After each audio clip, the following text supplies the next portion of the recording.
ஸ்ரீமதே ராமானுஜாய நமக. தினம் ஒரு திவ்ய பிரபந்தம் தொடரிலே இன்றைக்கு 2348வது பகுதி. குலசேகராழ்வார் அருளிய பெருமாள் திருமொழியை அனுபவித்து வருகிறோம். அதிலே இன்று முதல் 6ஆம் திருமொழி பாசுரங்களை அனுபவிக்க இருக்கிறோம். அதிலே முதல் பாசுரம் இன்று நமது அனுபவத்திற்கு. கண்ணன் ஒரு கோபியிடம், யமுனை மணல் தீட்டிலே போய் நில், நான் அங்கே வருகிறேன், நாம் சந்திக்கலாம் என்று சொல்லி வைத்திருந்தான். அவள், அந்த கோபி, அந்த ஆயர்குல பெண், அங்கே போய் யமுனை நதி மணல் திட்டிற்கு போய் விடியும் வரை காத்திருந்தும் அவன் வர காணாமையாலே அவனை கண்ட போது பிரணய ரோசம், அன்பினால் உண்டாகும் கோபம் மிகவும் விளைந்து அந்த ஊடலால் சொல்லுகிற வார்த்தையாக இத்திருமொழி அமைந்திருக்கிறது. முதல் பாடல் இன்றைக்கு. ஏர்மலர் பூங்குழல் ஆயர் மாதர் என பலர் உள்ள இவ்வூரில் உந்தன். ஏர்மலர் பூங்குழல் ஆயர் மாதர் என பலர் உள்ள இவ்வூரில் உந்தன் மார்பு தழுவுவதற்கு ஆசையின்மை அறிந்தே உந்தன் பொய்யை கேட்டு. உந்தன் மார்பு தழுவுவதற்கு ஆசையின்மை அறிந்தே உந்தன் பொய்யை கேட்டு. கூர்மழை போல் பனி கூதல் எய்தி கூசி நடுங்கி யமுனையாற்றில் வார்மணல் குன்றில் புலர நின்றேன் வாசுதேவா, உந்தன் வரவு பார்த்தே. ஏர்மலர் பூங்குழல் ஆயர் மாதர் எனைப்பலர் உள்ள இவ்வூரில் உந்தன் மார்பு தழுவுவதற்கு ஆசையின்மை அறிந்தே உந்தன் பொய்யை கேட்டு. கூர்மழை போல் பனி கூதல் எய்தி கூசி நடுங்கி யமுனை ஆற்றில் வார்மணல் குன்றில் புலர நின்றேன் வாசுதேவா, உந்தன் வரவு பார்த்தே என்பதுதான் இன்றைய பாசுரம். அற்புதமான பாசுரம். முதலில் இந்த பாசுரத்திற்கான பத உரை பார்க்கலாம்.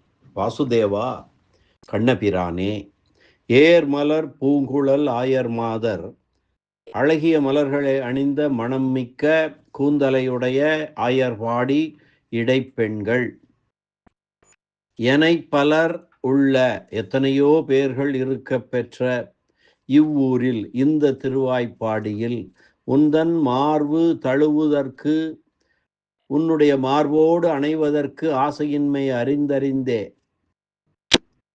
ஆசையில்லாமையை நன்றாக அறிந்து வைத்தும் உன்னுடைய பொய்யை கேட்டு, பொய்யான வார்த்தைகளை கேட்டு அவற்றை உண்மை என மயங்கி கூசி, யார் பார்த்து விடுவார்களோ என்று கூச்சம் அடைந்து நடுங்கிக் கொண்டு யமுனை ஆற்றில், யமுனா நதியிலே, வார்மணல் குன்றில், பெரியதொரு மணல் குன்றிலே உன் வரவை எதிர்பார்த்து கொண்டு புலர நின்றேன், பொழுது விடியுமளவும் அங்கேயே காத்து நின்றேன், உந்தன் வரவு பார்த்தே, உன்னை எதிர்பார்த்து கொண்டு என்று கூறுகிறாள். புலர்தல் என்றால் பொழுது புலர்ந்தது யாம் செய்த தவத்தால் என்று பாடல் கேட்டிருக்கிறோம் அல்லவா? பொழுது விடிதலை தான் புலர்தல் என்று சொல்லுவது வழக்கம். இந்த பாசுரத்தினுடைய திரண்ட பொருள் என்ன? கண்ணபிரானே, அழகிய மலர்களை அணிந்த நறுமணம் நிறைந்த கூந்தலையுடைய இடையர்குல பெண்கள் எத்தனையோ பேர்கள் இருக்க பெற்ற இந்த ஆயர்வாடியில் உன் மார்போடு அணைவதற்கு ஆசையின்மையை நன்றாக அறிந்து வைத்திருக்கிறேன். அப்படி இருந்தும் உன்னுடைய பொய்யான வார்த்தைகளை கேட்டு அவற்றை உண்மை என நம்பி மயங்கி போனேன். மிக்க மழை பெய்வது போல பனி பெய்கிறது. மழை போன்று பெய்கிற பனியால் ஏற்பட்ட குளிரிலே அகப்பட்டு யார் என் செய்கையை பார்த்து விடுவார்களோ என்று கூச்சமடைந்து நடுங்கிக் கொண்டு யமுனை ஆற்றங்கரை ஓரத்தில் பெரியதொரு மணல் குன்றிலே நீ சொன்னபடி உன் வரவை எதிர்பார்த்து கொண்டு பொழுது விடியும் அளவும் அங்கேயே காத்து நின்றேன் என்று ஒரு ஆய்ச்சி கூறுவதாக இந்த பாடல் அமைந்திருக்கிறது. அப்படி நீ என்னை ஏமாற்றி விட்டாயே என்று கண்ணனிடம் ஊடுகிறாள் இந்த பெண். கண்ணபிரான் ஒரு பெண் பிள்ளையை நோக்கி, நீ யமுனை ஆற்றின் மணல் குன்றிலே போய் நில்லு, அங்கே நான் வருகிறேன் என்று சொல்லிவிட, அப்படியே அவள் அங்கே போய் விடியுமளவும் நின்று அவன் வரக்காணாமல் வருத்தத்தோடு மீண்டு வந்து மற்றொரு நாள் அவனை கண்டபோது பிரணயரோஷம் தோற்றச் சொல்லுகிற பாசுரமாயிருக்கிறது இப்பாட்டு. அநியாயமாய் உன் பொய்யை கேட்டு மோசம் போனேன் என்கிறாள். வாசுதேவா, கனவிலும் பொய் சொல்லி அறியாத வாசுதேவர் வயிற்றில் பிறந்த நீயும் உன் தந்தையை ஒத்திருப்பாய் என்று நம்பி கெட்டேன் கான் என்பது இங்கே குறிப்பாகும். இனி இந்த பாசுரத்திற்கான வியாக்கியான சக்கரவர்த்தி பெரியவாச்சான் பிள்ளையினுடைய வியாக்கியான விவரணத்தை பார்க்கலாம். ஏர்மலர் பூங்குழல் ஆயர் மாதர், அழகிய மலரை உடையதாய் மலருக்கும் கூட மணத்தை கொடுக்கக்கூடிய அழகிய கூந்தலை உடைய பெண்கள், எனை பலர் உள்ளையு ஊரில், இப்படி பற்பலர் திரண்டிருக்கும் ஊரான இந்த திருவாய்ப்பாடியிலே உன் மார்பு தழுவுதற்கு ஆசையின்மை அறிந்து அறிந்தே. இவ்வூரும் பல பெண்களை உடையது, நீயும் அனைவருக்கும் பொதுவான கணவனாய் காதலனாயிருப்பவன். ஆகையால் நான் ஒருத்தியே உன் மார்பை அணைக்க ஆசைப்படுவது தக்கதன்று என்று எனக்கு தெரிந்திருந்தும் உந்தன் பொய்யை கேட்டு நீ சொன்ன ஒரு பொய் வார்த்தை, நீ அனைவருக்கும் பொதுவானவன் என்னும் உன் சொரூபத்தை உணர முடியாதபடி செய்துவிட்டது. அந்த வார்த்தை என்ன என்றால், உன்னை தவிர எனக்கு வேறு போக்கிடம் உண்டோ? உன்னை தவிர இன்னொருத்தியை நான் அறிவேனா என்று எனக்கு பவ்யனாயிருப்பவன் போல் நீ சொன்ன வார்த்தைதான் அது. அதனை கேட்டு மயங்கி நான் செய்தது என்ன? கூர்மழை போல் பனி கூதல் எய்தி, பெரிய மழை போல பனி பெய்கின்ற பனியாலே உண்டான குளிரிலே அகப்பட்டு நடுங்கினேன். கூசி, நான் இங்கு வந்து உனக்காக காத்திருப்பதை யாராவது பார்த்துவிடப் போகிறார்களே என்று கூச்சமடைந்தேன். நடுங்கி பயத்தாலும் குளிராலும் நடுநடுங்கி போனேன். யமுனை ஆற்றில், அதுவும் எவரும் அறியாத ஒரு தனியிடத்திலா நின்றேன்?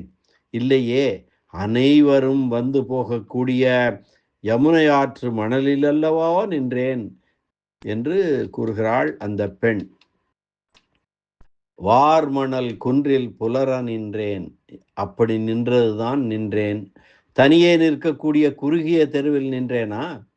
அனைவரும் கூடி விளையாடி இன்புறுவதற்குரிய பெரியதான ஆற்று மணல் மேட்டில் அல்லவோ நின்றேன். எல்லோரும் வந்து திரியும் இடமாகையாலே இவளும் வந்திருக்கிறாள் என்று மற்றவர்களால் நினைக்க முடியாமல் கண்ணனோடு கூடி இன்புறுவதற்காகவே மணல் குன்றிலே விடிய விடிய நின்றாள் என்று மற்றவர்களுக்கு தெளிவாக விளங்கும்படி அல்லவா நின்றேன். வாசுதேவா, வாசுதேவ புத்திரனே, நீ இங்கு எதற்காக நின்றாய் என்னும் கேள்வி எழ, பொய் சொல்லும் உன்னிடம் நம்பிக்கை கொண்டு நான் நிற்கவில்லை. பொய் அறியாதவராய் என்றுமே உண்மையையே பேசும் வசுதேவருடைய பிள்ளையாகையாலே நீயும் உண்மையே கூறியிருப்பாய் என்று நம்பி இரவு முழுக்க நின்றேன். ஏன் நின்றேன்? உந்தன் வரவு பார்த்தே, உன்னுடைய அழகை காண வேண்டும் என்னும் ஆசையாலே இப்படி நின்றேன் என்று கூறுகிறாள். எப்படி என்னை ஏமாற்றி விட்டாயே! வருகிறேன் என்று சொல்லி என்னை நாள் முழுவதும் இரவு முழுவதும் ஒரு மணல் திட்டிலே தனியாக நின்று அவஸ்தைப்பட விட்டாயே என்று அன்பினால் விளைந்த கோபம் கொண்டு பிரணயரோசத்தோடு கண்ணனிடம் கேள்வி கேட்கிறாள் இந்த பெண். அற்புதமான ஒரு பாசுரம். கண்ணனெம்பெருமான் திருவடிகளே சரணம். சேரலர்கோன் கொல்லிகாவலன் கூடல் நாயகன் கோழிக்கோன் குலசேகர பெருமாள் திருவடிகளே சரணம். வியாக்கியான சக்கரவர்த்தி பரமகாருணிகர் ராமாயண பெருக்கர் பெரியவாச்சான் பிள்ளை திருவடிகளே சரணம். ஆழ்வார் எம்பெருமானார் ஜீர் திருவடிகளே சரணம். மீண்டும் நாளை சந்திப்போம். அதுவரை நன்றி, வணக்கம். ஸ்ரீனிவாச வெங்கடேச ராமானுஜதாசன், திருவரங்கம்.